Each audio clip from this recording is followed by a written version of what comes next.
Olá, doutora. Doutora Mariana, eu fui atrás de você para saber um pouco mais sobre esse emagrecimento, de longevidade saudável e performance. E eu gostaria que você falasse um pouco para as pessoas que estão aqui, para aqueles que ainda vão entrar e que vão ver depois, mais sobre informações sobre isso. Primeiro, eu quero que você se apresente, né? Sim. Boa noite, Gisele, boa noite todo mundo. Sou a doutora Mariana, trabalho com emagrecimento e longevidade saudável, né? Trabalho com a parte de reposição hormonal.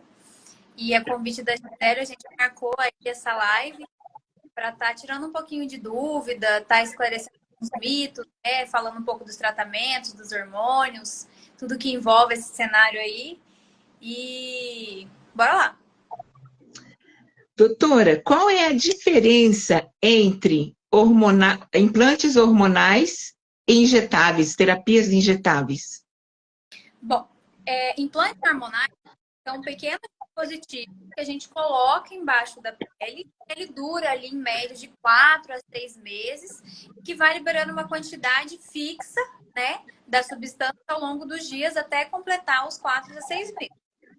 Isso são os implantes subcutâneos, que a gente tem tanto os hormonais quanto os não hormonais, né? Então, não é só testosterona, estrogênio, progesterona. A gente tem vários outros ativos, outras substâncias que a gente também pode usar sob a forma de implante.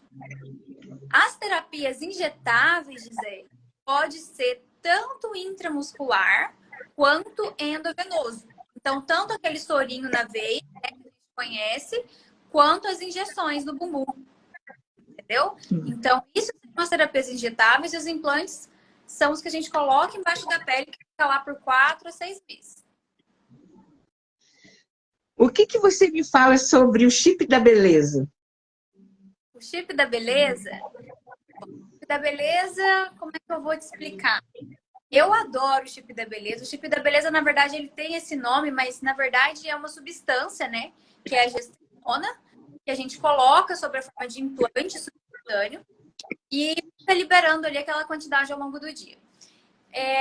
O chip da beleza, ele pegou esse nome, né? Até tem um lado muito pejorativo pela sociedade médica, por Sim. conta das pessoas terem colocado o uso da substância, da gestrinona, né, que é a substância do chip da beleza, com um intuito meramente estético ou de performance, né? Quando, na verdade, era para ser usado para tratamentos de doenças, né? Então, o chip da beleza é a gestrinona quando a gente utiliza sobre o intuito de melhorar puramente estética. E hoje em dia, né, é importante até a gente falar, atualmente está proibido pelo CFM, o Conselho Federal de Medicina proibiu pela última resolução o uso de hormônios com finalidade estética. Eu não pratico, né, até porque está proibido pelo nosso órgão competente. Sim, por isso que eu toquei nesse assunto. Por isso que eu toquei nesse assunto, porque eu falei com algumas pessoas e as pessoas falaram, não, mas não pode. Eu falei, não, ela vai explicar.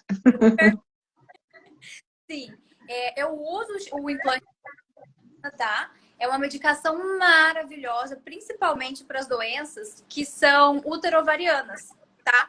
Então, assim, endometriose, síndrome dos ovários policísticos, miomas Que uterinos. bacana!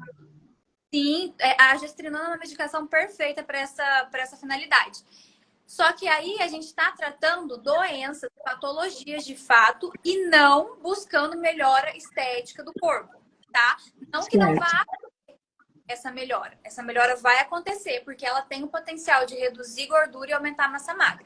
Mas isso é um colateral desejado, né, do tratamento de uma doença. Sim. O que mais te perguntam lá no consultório, doutora? Olha, sobre o implante de gestrinona, o chip da beleza, ou sobre esse assunto no geral? No geral. Os pacientes, Gisele, essa medicina ela é uma medicina muito nova, né? É uma medicina que eu falo em vanguarda, ela é uma medicina que chegou depois para quebrar totalmente aqueles paradigmas e preconceitos da comunidade médica conservadora de que hormônios causam câncer, ou que hormônios vão fazer mal, o hormônio não pode usar, o hormônio é bomba, né? Então, os pacientes chegam com esses medos, né? Esses receios no consultório. Então, a minha primeira consulta é sempre uma consulta mais demorada, de 1 hora e meia, para poder tentar elucidar, explicar para o paciente que não precisa ter esse medo. Hormônio não é quanto mais melhor, né? Mas tem a dose ideal, a via ideal a ser utilizada, a droga ideal, né? Então, quando a gente tem essas indicações bem feitas, a gente consegue promover melhora para o paciente com segurança. E explicar isso para o paciente talvez seja o maior desafio dentro da prática. Nós tínhamos falado sobre, comentar também sobre a menopausa, né? E você sugeriu também para falarmos sobre a menopausa do homem, que é o nome de? Andropausa. Andropausa. Tá, também. Eu acho fundamental trazer esses temas que, às vezes, as pessoas têm tabu, né? Sim. Eu não vou, né? Gente, você está deixando de viver o extraordinário, né? Porque quando nós somos medicados, quando nós temos nossos hormônios tudo certinho, tudo arrumadinho, além de ficarmos mais jovens, né? Porque é natural que a gente vai perdendo, né? Com o passar do tempo, a saúde, né? Em si é validada, né? Sim. Os homens, né, Gisele, eles têm uma resistência, vamos dizer assim, a se cuidar. Os homens, eles costumam morrer mais cedo, eles se cuidam menos. Isso é cultural do homem, né? Eles trazem isso com eles. E aí, a hora que a gente traz o conceito de andropausa, né, que seria menopausa masculina, que é quando a gente tem esse defeito biológico dos hormônios masculinos, a gente trazer isso para a internet, para o Instagram, né, principalmente, falar sobre isso é mais um assunto de muito tabu e muito preconceito e desinformação por muitas vezes.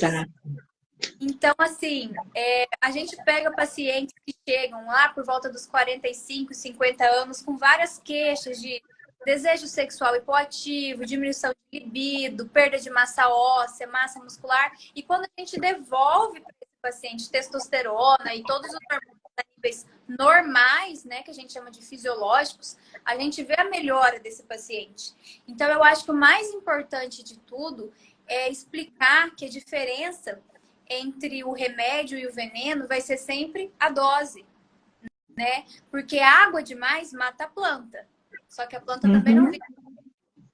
Então, assim, a dose correta, a indicação correta, a substância correta só tem benefícios a serem propostos para o paciente.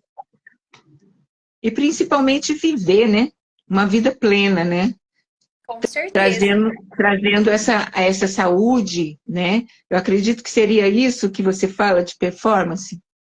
Sim, performance. O que é performance, Gisele? Performance depende. Porque depende do paciente. Para uma idosa, um idoso de 85 anos, performance dele é levantar sozinho do sofá ou da própria cama. Entende? Isso é performance. É conseguir pegar o copo lá no alto da prateleira. Isso é performance para esse paciente. Entende? Então, a gente entender o ambiente no qual o paciente está inserido, entender quais são as necessidades dele, da rotina dele, e entregar, devolver qualidade de vida, é entregar performance para esse paciente. E um ponto crucial, né, que é o que eu me especializei e venho me especializando cada dia mais, é a reposição hormonal, para garantir que esse paciente tenha saúde e longevidade de vida. Doutora, veio uma pergunta agora aqui, jornalista fica assim, né? O homem, quando ele busca remédios, né, para ter uma satisfação sexual maior, né, o tradicional que falam o azul, ele teria que usar isso se os hormônios estivessem completamente certinho? Bom, eu imagino que você esteja falando do Viagra, né? O Sim. Viagra, ele foi uma medicação que era, na verdade, usada no contexto de hipertensão, né? Era uma medicação antihipertensiva. E aí descobriram que tinha esse colateral, né, de ajudar na ereção. E aí, direcionaram os estudos, né, para esse caminho aí de ser utilizado na população masculina. Quando o homem tem os níveis hormonais adequados, e não só a testosterona, eu falo nesse momento, mas o balance, que eu digo, de testosterona e estrogênio, quando ele tem isso equilibrado, balanceado, provavelmente ele não vai necessitar de usar uma tadalafila, por exemplo, na dessa classe aí. Mas pode ser sim que, apesar do contexto hormonal estar em dia, estar equilibrado, ele possa necessitar de usar sim. Mas aí são normalmente, Gisele, algumas doenças específicas urogenitais. Aí não seria por déficit hormonal, seria por alguma outra condição, algum trauma que o paciente teve, alguma infecção prévia, algo que levou a um problema, uma disfunção ali. Isso pode acontecer. Como que nós podemos atrair esse paciente, por causa desse tabu, para um consultório onde ele vai ter, assim, um nível de vida, né, 100% daquilo que ele tem vivido? Com esclarecimento, você trazendo essas respostas, né? Porque eu acredito que é muito mais tabu e vergonha do que qualquer outra coisa.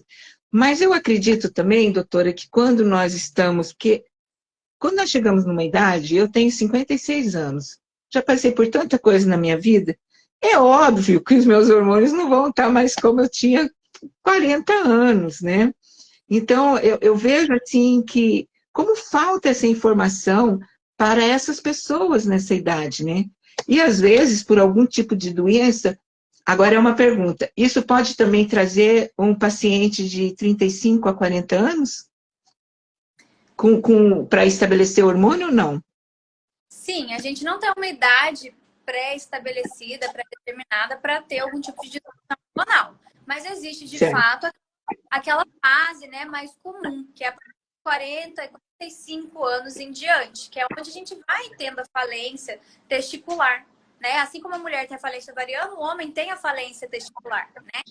Então, vai tendo aquele decréscimo, né, da produção de testosterona, que é feita pelos testículos, e aí vai caindo esse nível hormonal e o paciente vai começando a apresentar mais sintomas. Então, normalmente, essa faixa etária, por volta de 45 anos, é onde ele começa mais esse tipo de queixa, né, trazer.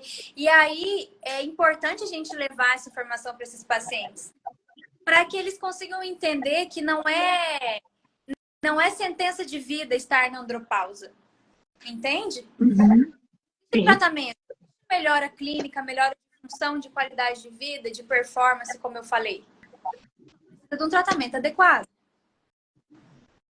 Porque a falta do hormônio vai deixando você até em depressão, né? A falta do hormônio. Estava num congresso, né? O primeiro congresso teve no final de semana de hormonologia no Brasil, né? Feito pela Associação Brasileira de Hormonologia, um congresso maravilhoso com vários palestrantes internacionais, referência no assunto. Muito bom.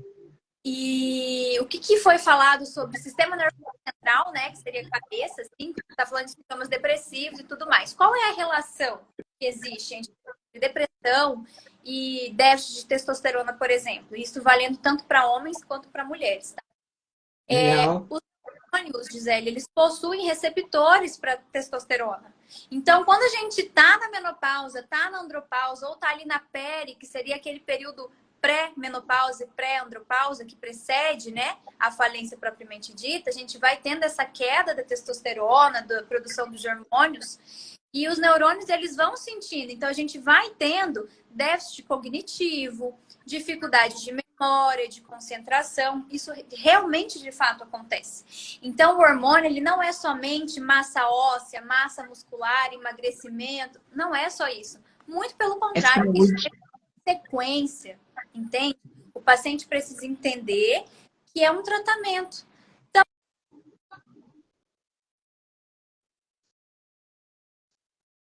sua voz fugiu. Oi? Voltou? Sua voz voltou. Dá para você repetir um pouquinho? Até onde que foi aí? Você estava explicando a diferença. É porque, assim, o paciente ele tende a relacionar o déficit de testosterona a um prejuízo de massa muscular, massa óssea, que de fato existe, né? Mas o que é importante a gente trazer para o paciente é que ele entenda que a performance corporal, a composição corporal e óssea, né? Que faz parte da composição corporal, ela é uma consequência. Então, quando a gente devolve testosterona, devolve os hormônios para esse paciente, a gente consegue fazer com que esse paciente melhore sintomas depressivos, melhore a memória, cognição, entendeu? Você já teve Muito aquele legal. caso assim de, nossa, fugiu da minha cabeça, o que eu vim Uhum, fazer? uhum. Isso é normal acontecer uma vez ou outra. A gente chama de brain fogs esses sintomas aí, esses acontecimentos. Mas quando isso vai acontecendo num curto intervalo de tempo, repetidas vezes, a gente tem que investigar déficits hormonais também. Entendi. Porque eu vejo que muitas pessoas entram em depressão também por causa do hormônio, né? Por falta do hormônio. E não Sim. é muito falado. E não é muito falado. Esses implantes hormonais que você indica, cada paciente tem um briefing, tem uma história, né? E você pede o check-up hormonal.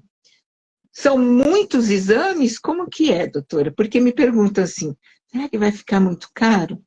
Depende do caro, né? Porque a gente tem que, né? Mas é uma pergunta que pediram para mim fazer e eu estou fazendo, né? Claro. É o que eu falo.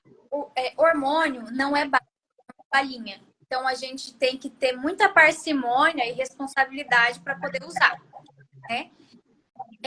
Para a gente poder fazer uma reposição hormonal, a gente precisa de um check-up laboratorial e de imagem mínimo. Então, eu não tenho como fazer uma reposição hormonal se eu não sei do status de inflamação do paciente, de oxidação, de glicação, entende? Então, assim, existe uma lista vasta de exames, tanto laboratoriais, mais de laboratoriais mesmo, e alguns exames de imagem que a gente tem que fazer para poder iniciar essa reposição. Existe sim, Tá. e meus pacientes sabem, eu já aviso, ó, vai no laboratório, já leva um negocinho para você comer a hora que sair, porque tira bastante sangue, sim. A gente tem que dosar as vitaminas, os minerais, tá? Às vezes a gente tem Que um déficit bacana. hormonal, por exemplo, Gisele, a gente vê muito isso na saúde tireoidiana, aquela glândula que a gente tem aqui na base do Ia pescoço. perguntar agora isso. Então, existem 4 vitaminas fundamentais: o selênio, o ferro, o zinco e o iodo.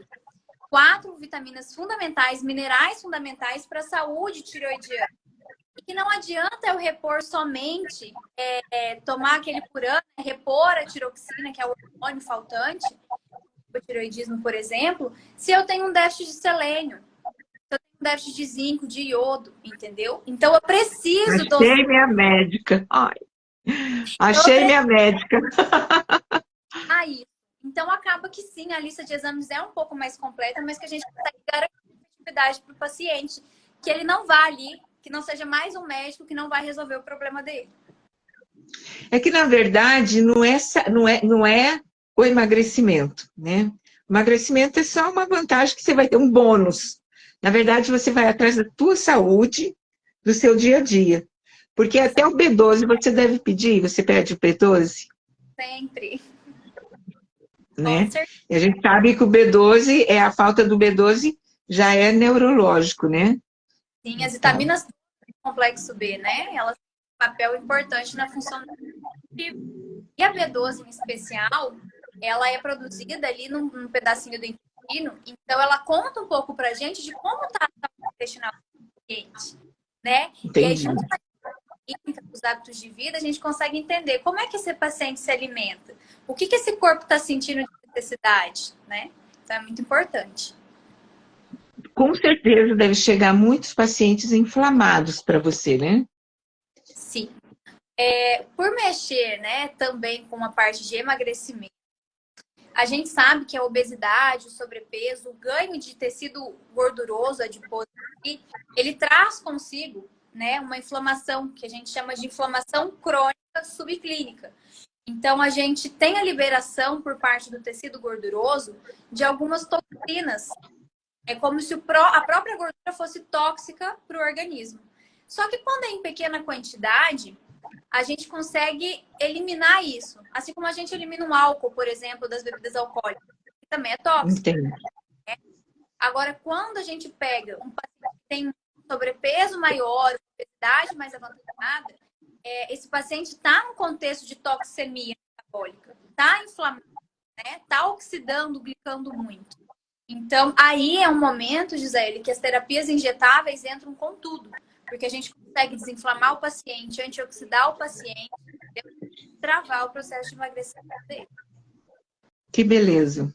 Bom, para quem está nos assistindo e para quem depois vai assistir, a doutora Mariana é minha médica, ela vai me fazer um tratamento comigo. Quem me conhece sabe que eu engordei muito depois que eu perdi meu filho. São 25 quilos que eu ganhei.